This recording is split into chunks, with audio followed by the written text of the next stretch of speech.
विजय त्रिवेदी आप सर हिला रहे थे जब मैंने सवाल पूछा कि अप्रैल मई तक भी गूंज सुनाई देगी क्या?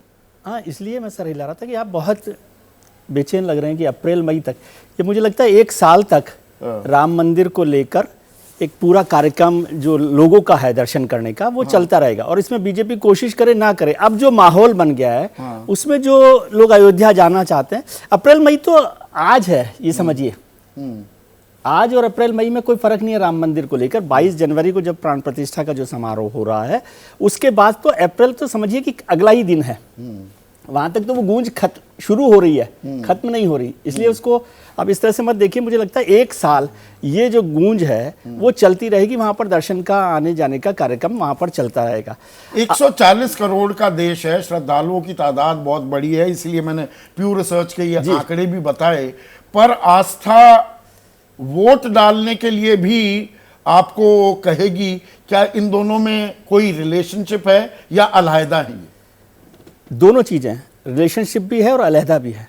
रिलेशनशिप ये है कि जो लोग इस काम की उनकी आस्था को सपोर्ट कर रहे हैं या उसको आगे बढ़ा रहे हैं उनको वोट देने वाले लोग हैं। अलहदा इसलिए भी है कि बहुत सारे लोग हैं जो अयोध्या जाएंगे, राम जन्मभूमि पर जाएंगे, लेकिन जरूरी नहीं कि वो उन्हें वोट दे।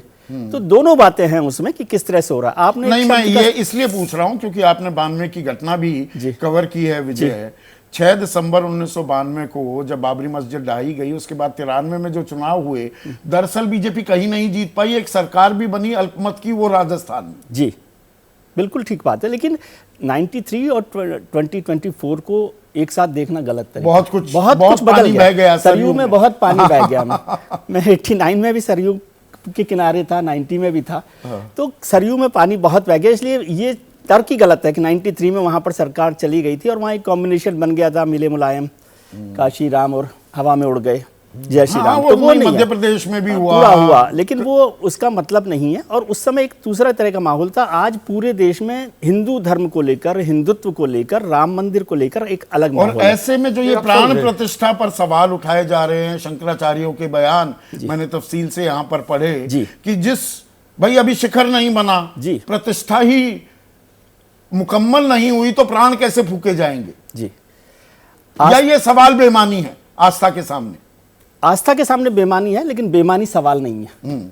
दो चीजें हैं। हाँ। और जो शंकराचार्य कह रहे हैं उनसे मेरे को तर्क करने का तो कोई मतलब नहीं है, क्योंकि मैं उतना न समझता हूँ, विद्वान की बात ही नहीं, मैं उस समझता नहीं हूँ उस स्तर पर।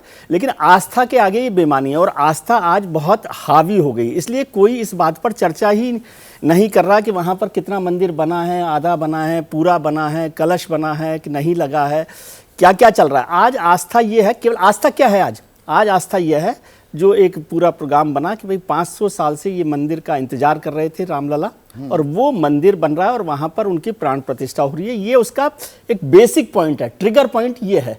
जैसे पाप और पुण्य की भी लड़ाई बना दी गई है। पाप पुण्य की लड़ाई तो पॉलिटिकल लड़ाई है, और जैसे बार बार हम लोग चर्चा कर रहे हैं कि भारतीय जनता पार्टी ने इसको पॉलिटिकल मुद्दा बना दिया। इसमें कोई इशू ही नहीं है, मतलब इस पर कोई विवाद नहीं हो सकता कि नहीं बनाया।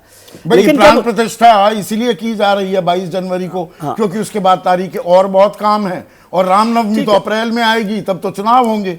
हाँ तो नहीं, लेकिन 17 अप्रैल को रामनवमी है। यदि 17 अप्रैल को करते तो संदीप जी, विजय त्रिवेदी जी, विनोद जी, अभय जी कहते कि ये तो बीच चुनाव में कर रहे हैं, तब आपके पास ये तर्क होता। चुनाव आयोग भी लोग चले जाते, चुनाव आयोग भी चले जाते हैं कि भाई ये कैसे कर रहे हो आप। इसलिए बेहतर है कि ये हो रहा, और वो कभी भी हो। और दूसरी बात मैं कहता हूँ कि नरेंद्र मोदी अगर नहीं जाते इस कार्यक्रम में तो क्या इसका क्रेडिट कांग्रेस को मिल जाता? क्या इसका क्रेडिट अखिलेश यादव को मिल जाता? किसी को नहीं मिलता ना।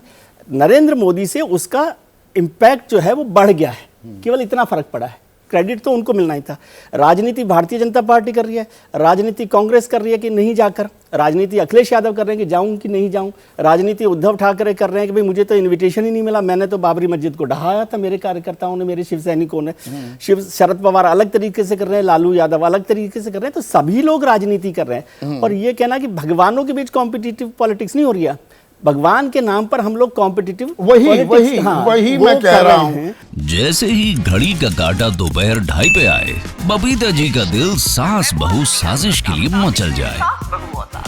और ये है इनकी बहू, पूरे दिन ऑफिस की टेंशन हो जाए गॉन जब ये करें अपना फेवरेट शो फ्री टाइम पे ऑन। इनकी तरह आप भी देखें अपना फेवरेट शो अपने टाइम पर, और डाउनलोड कीजिए ABP लाइव ऐप अपने स्मार्ट टीवी पर।